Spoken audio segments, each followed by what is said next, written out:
Hey, boys and girls, this is Miss Attilis, and we're reading chapter 5 of Rump.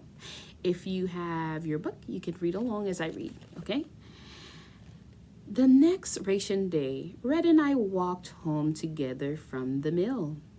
We hugged our ration sack to us, the promise of fresh bread inside of them. I wanted to ask Red more about her granny and the things she had said to me, but I didn't dare. Not with the way she'd reacted when I said her granny was strange. Sometimes little things could make Red steaming mad. I couldn't tell what those little things might be. That's the danger with Red. Unpredictable. Suddenly, Red groaned, and I looked up to see a tall, skinny man leaning against a tree, a giant sack flung over his shoulder. "Kessler the Pestler," I shouted. The man turned toward me, flipped his hat off his head, and bowed. His bright orange hair stuck out in every direction. Kessler was the only person we ever saw from the kingdom besides the tax collector. He came to the mountain to sell goods from the kingdom, colorful threads, clay pots, and wooden spoons. Sometimes he had gold, likely from our mines, molded into rings and bracelets and chains. How funny that we dug up all that gold, but we could never afford to buy it back. But I wasn't interested in gold, and the thing I most wanted to see from Kessler wasn't his old patched up sack. "Children," Chim Kessler. He looked around to see if we were alone, then whispered, "Come for a spell, an enchantment." "Magic." I stepped forward, but Red grabbed my shirt collar and hauled me back. "Of course not," spat Red. "Speak for yourself." I shook her off. I had heard Frederick and Bruno talk of Kessler's magic. Nothing like a witch turning someone into a toad or making a storm, but he could touch fire, make things disappear, or turn one small thing into another. That's what I wanted the most, to see him turn one thing into something else. "Only cost you a scoop of grain," said Kessler. I hesitated. Gran would be furious if she knew I traded even a tiny amount of our food for a magic trick. We had so little to begin with. Besides, she didn't approve of magic. I shook my head and stepped back. "Oh, come, just one scoop. You won't starve for it. Bet you haven't had much fun in weeks. All that digging." Kessler gave a feeble smile. Suddenly, I saw the hunger in his eyes, how hollow and sharp his cheeks were. He must be even hungrier than I was to sell a magic trick for a scoop of grain. Was I that hungry to see magic? "Can you turn one thing into another?" Of course. He waved to me to come closer. "Don't, Rump." I turned to see Red standing with her arms folded around her rations, glaring at Kessler. Kessler frowned. "There's no harm in it." "Says who?" asked Red. She suddenly looked very motherly. "Last time you came, you set Gus's hair on fire. Well, that was a bit of a..." "And remember Helga and her wart?" "Purely coincidence," said Kessler, cutting her off with a nervous laugh. He reached into his pocket. "Look, see? No fire, no warts. I will simply turn this bit of fuzz into a mouse. A mouse." He waved a tuft of lint in front of my face. Could he really turn it into a mouse? Gran told me a story of turning mice into horses. and a pumpkin into a golden coach. Wouldn't it be fun to see a bit of fuzz turn into a live mouse? Rump, said Red through her gritted teeth. No, ignore her. It was just a scoop of grain. Gran could hardly notice, and I'd skip breakfast in the morning.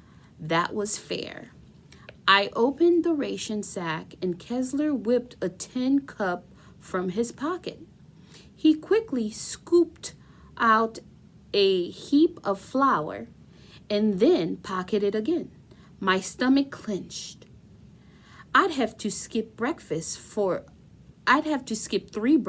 that. Red clucked her tongue in disappointment. And now, said Kessler, holding a piece of lint, I shall turn this little fuzz into a mouse. Kessler cupped the fuzz in his hand and brought it closer to his face. He muttered some words, and his eyes got big and glassy. The fuzz started to tremble and swell. A tail poked out of one, and the other end grew ears and pointy little snout and made a tiny squeak. Last to take shape were the 4 paws and the 2 beady black eyes. A mouse! He turned the fuzz into a mouse. Did you see? I said to Red, pointing to the mouse. I saw, she said grumpily. I smiled up at Kessler. He smiled back and put the mouse in his vest. Next time, maybe I'll turn the mouse into a cat.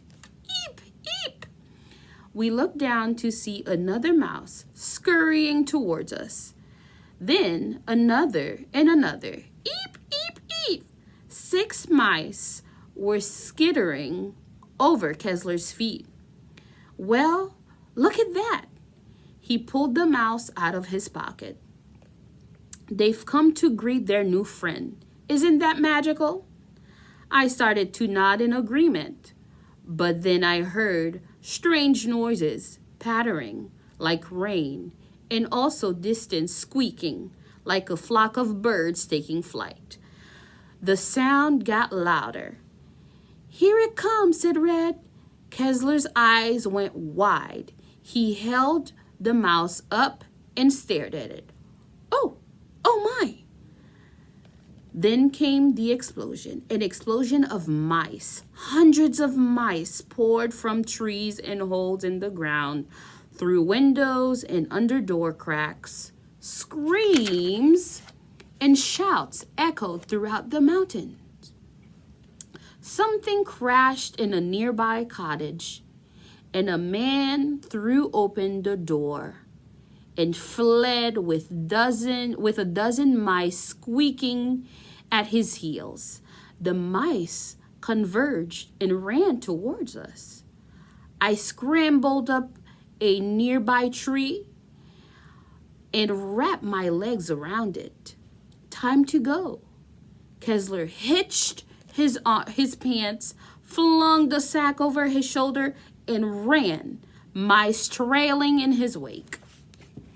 Red laughed and shook her head. That fool! He still hasn't learned to stay away from magic. He'd be safer playing with fire. But Kessler only does small tricks. What's wrong with that? All that magic has consequences, Rump.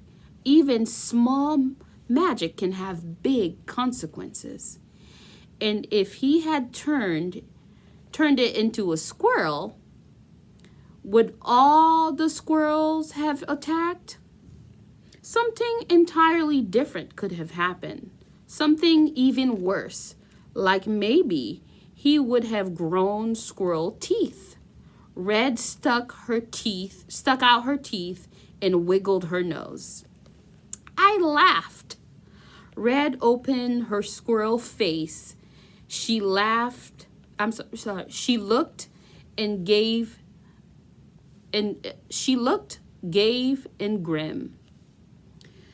For food, Kessler takes the risk, but one day it will catch up to him. He might not even get to eat that food before the mice do. I felt annoyed. What made her think?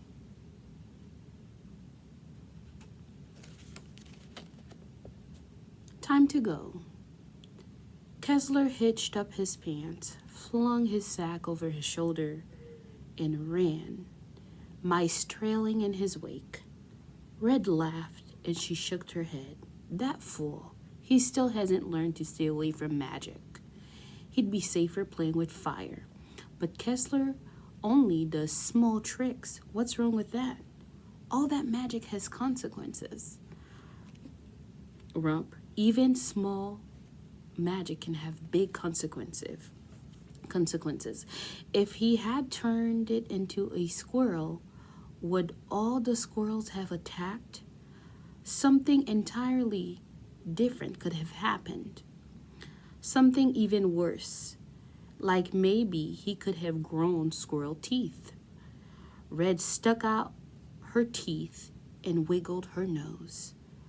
I laughed. Red dropped her squirrel face. She looked grave and grim. For food, Kessler take risk, but one day it will catch up to him.